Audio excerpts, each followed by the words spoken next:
Assalomu alaykum qadrli obunachilar, charchamayapsizlarmi? Sog'liginglar yaxshimi? Mana so'qoqdagi So'qoq Garden restoranimiz ham xudo xolasa bitish arafasida.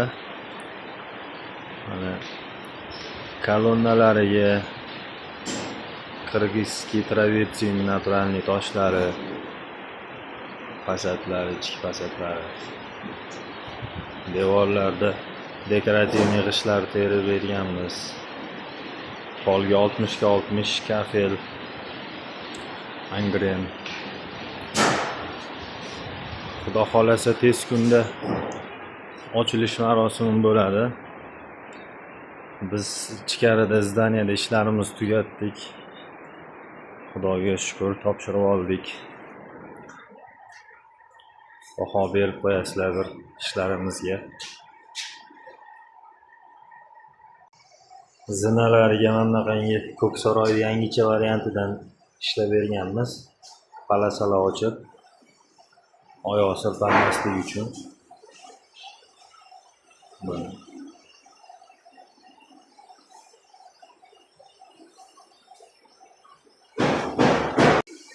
Biz zdaniyaning ichida ishlarimiz tugadi.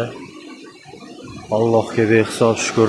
Endi mana ko'chada mana shunaqangi yerlarini, pol qismlarini ishlab beryapmiz mramordan. Raspil Nurotan mramordan. Hozir mana terrasani ko'rsataman sizlarga. Terrasamizga Ko'ksaroy seriya A blogidan sokil qismiga ishlab berganmiz. Mana shunaqangi fasonda pol qismiga 60 ga 60 angren kafel. Baho berib qo'yasizlar.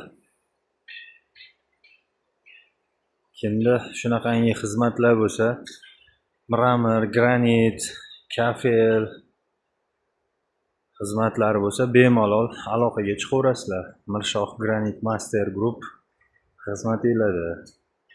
Ishlarimiz sifatli va ishonarli. G'ishtlar nima debdi? Dekorativniy g'ishtlarga necha? Birinchi etajimizga korka ishlatganmiz. Korka mramor. Tetris uslubida terilgan kolonnalar. Bu yoqda naturalniy travertin. Suxoy montaj qilingan bu kolonnalar. Like va obuna